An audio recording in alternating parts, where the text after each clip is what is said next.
Hello ఎవ్వన్, మీరు ఎప్పటి నుంచో అడుగుతున్న రాగి పుట్టు రెసిపీ అయితే ఈరోజు షేర్ చేస్తాను. అది షేర్ చేసే ముందు దాని బెనిఫిట్స్ ఏంటని కూడా చెప్తాను. రాగిలో వచ్చి కాల్షియం చాలా బాగుంటుంది, అది డెవలప్మెంట్కి. నెక్స్ట్ బోన్స్ స్ట్రాంగ్గా ఉండడానికి, టీత్ పళ్ళు బాగా రావడానికి కూడా పిల్లలకి చాలా బాగా హెల్ప్ అవుతుంది. ఇందులో ఐరన్ కూడా బాగుంటుంది అనమాట. మనకు వచ్చేసి కాంజుగేటివ్ డెవలప్మెంట్కి చాలా మంచిది. ప్రోటీన్ కంటెంట్ కూడా బాగుంటుంది. నాన్ వెజ్ తినని వాళ్ళు వచ్చేసి ఇలా ప్లాంట్ బేస్డ్ ప్రోటీన్ ఇవ్వడం చాలా మంచిది అనమాట. ఇది మజిల్ డెవలప్మెంట్కి, ఓవరాల్ గ్రోత్కి కూడా చాలా మంచిది. ఫైబర్ కూడా ఎక్కువ ఉంటుంది ఇందులో. నెక్స్ట్ ఇది గ్లూటన్ ఫ్రీ అనమాట. యాంటీ ఆక్సిడెంట్స్ కూడా ఎక్కువ ఉంటుంది, మంచి బూస్టింగ్ ఇస్తుంది. అందుకనే నేను ఇది వీక్లీ వన్స్ చేస్తూ ఉంటాను. ఈ రాగి పుట్టు వచ్చి మా పిల్లలకి చాలా బాగా ఇష్టము.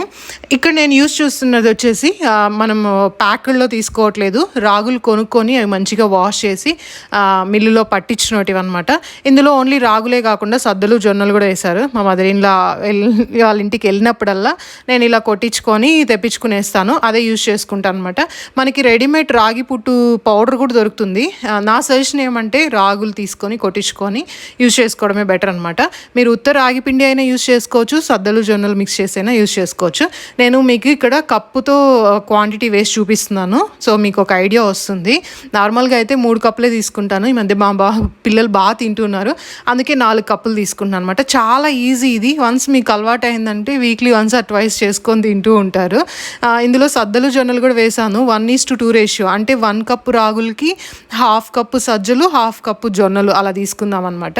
అలా కొట్టించి పెట్టుకున్నాము. నెక్స్ట్ వాటర్ అయితే ఎంత పడుతుందంటే 4 కప్పుల పిండికి మనకి 1 కప్పు వరకు పడుతుంది అనమాట. స్లోగా కలుపుకోవాలి. మీరు ఫస్ట్ టైం ట్రై చేస్తుంటే నీళ్ళు ఒకేసారి పోయొద్దు, చల్లుకుంటూ ఉండండి. నాకు ఈ పిండికి ఎంత వాటర్ పడుతుంది నాకు తెలుసు. ఒక్కొక్క చోట ఒకలాగా ఉంటుంది. ఓన్లీ రాగి పిండి యూస్ చేసేటప్పుడు ఒకలాగా ఉండొచ్చు. సో చల్లుకుంటూ వేసుకుంటూ ఉండండి అనమాట. మనకి ఇది ఎక్కువ ముద్దగా అయిపోకూడదు, మరీ పొడి పొడిగాను ఉండకూడదు అనమాట. అలా మిక్స్ చేసుకుంటూ ఉండాలి. ఇది మిక్స్ చేయడమే ఈ రెసిపీ చేయడానికి కొంచెం కష్టం, రిమైనింగ్ అంతా ఈజీ అనమాట. ఈ కన్సిస్టెన్సీ మనకి కరెక్ట్గా రావాలి. ఎక్కువ పొడిగా ఉండకూడదు, మరి చపాతీ పిండిలాగా ముద్దగా అయిపోకూడదు. కలుపుతూ ఉన్నప్పుడు మన పిండి వచ్చి చేతులకి అంటుకోకూడదు అనమాట, బంకగా అలా ఉండకూడదు. పొడి పొడిగా ఉండాలి, చూడడానికి మాయిశ్చర్ కూడా ఉండాలి. మనకి కలిపేటప్పుడు ఇలా క్రమ్స్ వస్తుంది కదా, సో ఏం చేయాలంటే అది మళ్ళీ మనము కొద్దిగా అలా ప్రెస్ చేస్తుంటే వచ్చేస్తుంది. మీరు నీళ్ళు చల్లుకొని, సరిపోకపోతే చల్లుకుంటూ ఉండండి. లాస్ట్లో ఎక్కువ పోస్తూ ఉంటే మళ్ళీ ఎక్కువ ముద్దగా అయిపోతుంది. మనము పిండిని ఇలా తీసి గట్టిగా పిండిలాగా చేస్తే ఉంటలాగా రావాలి, మళ్ళీ వచ్చి ఇలా స్ప్లిట్ అయిపోవాలన్నమాట. అలా వస్తూ ఉండాలి, కలుపుకుంటూ ఉండాలి. మనకు ఒక 5 మినిట్స్ వరకు పడుతుంది మంచిగా అంత పిండిని మంచిగా కలుపుకోవడానికి. సో ఫైనల్గా అయితే కలిపేసాను. ఒక 5 మినిట్స్ పక్కన పెట్టేస్తూ ఉన్నాను. తర్వాత దీంట్లోకి కొబ్బరి కూడా తురిమి పెట్టుకోవాలి. కొబ్బరి అయితే మేము కొంచెం తక్కువ యూస్ చేస్తున్నాము, పిల్లలకి తినిపించేది కాబట్టి. నార్మల్గా కొబ్బరి ఎక్కువ వేసుకుంటే చాలా మంచి టేస్ట్ ఉంటుంది. దీంట్లో కొబ్బరి, ఈ రాగి పిండి, నాటు చక్కెర అంటే బెల్లము, నాటు బెల్లము, నెక్స్ట్ నెయ్యి వేసుకొని తింటే సూపర్ టేస్ట్ ఉంటుందన్నమాట. సో రాగి పుట్టు మేకర్ ఇదే. ఈ రాగి పుట్టు మేకర్లో చేస్తేనే రాగి పుట్టు బాగా వస్తుంది.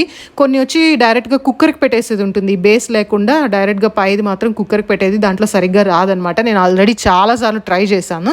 సో ఇంకా అన్నీ రెడీగా ఉంది కాబట్టి ఫస్ట్ అయితే కింద బాటంలో ఒక 2 గ్లాసెస్ వాటర్, ఇక్కడ లైన్ కనిపిస్తుంది కదా, ఆ లైన్ వరకు వాటర్ వేస్తే సరిపోతుంది మనకి.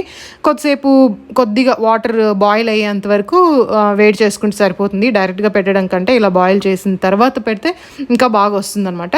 ఆ లోపల పుట్టు అంతా ఫిల్ చేసుకోవాలి. సో ఇదైతే ఇలా ఉంది. ఓపెన్ చేస్తే మనకి ఒక కమ్మిలాగా వస్తుంది. రాగి పుట్టు అయిపోయిన తర్వాత అది తీసుకోవడానికి కింద అయితే ఇక్కడ జల్లెడలాగా చిన్నది ఉంటుంది అనమాట. అంటే ఆ పౌడర్ అంతా పడిపోకుండా ఈ బేస్మెంట్ ఇలా బేస్ పెట్టుకోవచ్చు అనమాట.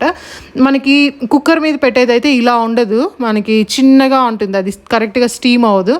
నా దగ్గర 2-3 ఉన్నాయి. నేను ఫస్ట్ ఆవేశంలో చాలా పెద్దది ఒకటి, చిన్నది ఒకటి, అది తీసేసుకున్న, వేస్ట్ అయిపోయింది.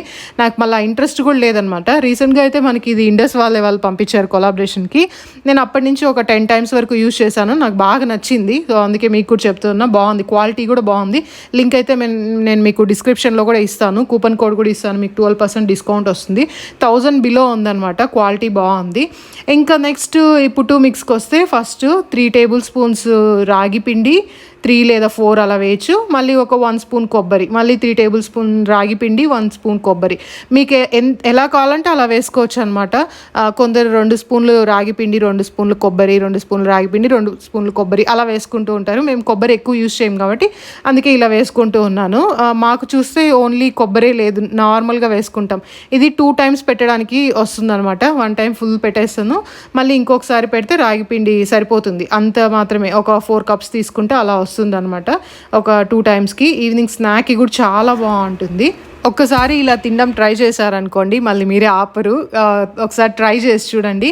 కొబ్బరి కావాలంటే ఇంకా కొద్దిగా ఎక్కువ వేసుకోవచ్చు. కొందరు వచ్చి దీంట్లో శనగ్గింజలు ఉంటుంది కదా, దాన్ని కొంచెం బాగా పొడిలాగా చేసేసి అది కూడా మిక్స్ చేసుకుంటారు. నేనైతే అవి చేయడం లేదు. ఇప్పుడైతే క్లోజ్ చేసి దీని మీద స్టీమ్కి పెట్టేస్తూ ఉందాం ఆవిరికి. మనకి కరెక్ట్గా ఒక 10 మినిట్స్ అయితే సరిపోతుంది. ఇది ఎక్కువసేపు ఉన్నా కూడా గట్టిగా అయిపోతుంది అనమాట. కరెక్ట్గా 10 మినిట్స్ సిమ్లో పెడితే సరిపోతుంది. మీరు నీళ్ళు బాగా వేడి అయిన తర్వాత బాగా ఆవిరి వస్తూ ఉండాలి. ఆ టైంలో పెట్టామనుకోండి 10 మినిట్స్లో అయిపోతుంది. నెక్స్ట్ స్లోగా మనకి కమ్మి ఇచ్చారు కదా, ఆ కమ్మితో ఇలా పుష్ చేస్తూ ఉంటే క్లీన్గా వచ్చేస్తుంది. చూడడానికి ఎంత బాగుందో ఇది. దీంట్లోకి కాంబినేషన్ ఏంటంటే నాటు చక్కెర, గీ వేసుకొని తిన్నామనుకోండి చాలా బాగుంటుంది. మా పిల్లలకి స్వీట్ ఇదే అనమాట.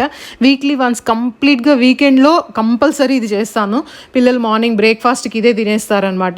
కొంచెం మిగిలింది అనుకోండి ఈవినింగ్ స్నాక్ లాగా కూడా తింటారు. అంత బాగా నచ్చుతుంది. నాటు చక్కెర వేసుకోండి. చక్కెర అంత మంచిది కాదు, ఎందుకంటే చక్కెర మనకు అంత ఒరిజినల్ది దొరకట్లేదు. అది కూడా స్వీటే కానీ అంత ఒరిజినల్ది దొరకట్లేదు. అందుకని నాటు చక్కెర లేదా బెల్లం అలా వేసుకోండి. గీ అయితే A2 కౌ గీ యూజ్ చేస్తున్నాను. మంచి అంటే చాలా న్యాచురల్గా అనిపిస్తుంది అనమాట. మా చిన్న బాబుకి వచ్చి తనకి 1 year 2 months తను ఇదే తింటారు. మా పెద్ద బాబుకి కూడా ఇదే అనమాట. తనకి 3.5 years. ఇద్దరు పిల్లలకి ఇది పెడతాను. రెసిపీ చాలా సింపుల్గా ఉంది కదా, ట్రై చేసి కమెంట్స్ ద్వారా షేర్ చేసుకోండి. వీడియో నచ్చితే లైక్ అండ్ సబ్స్క్రైబ్.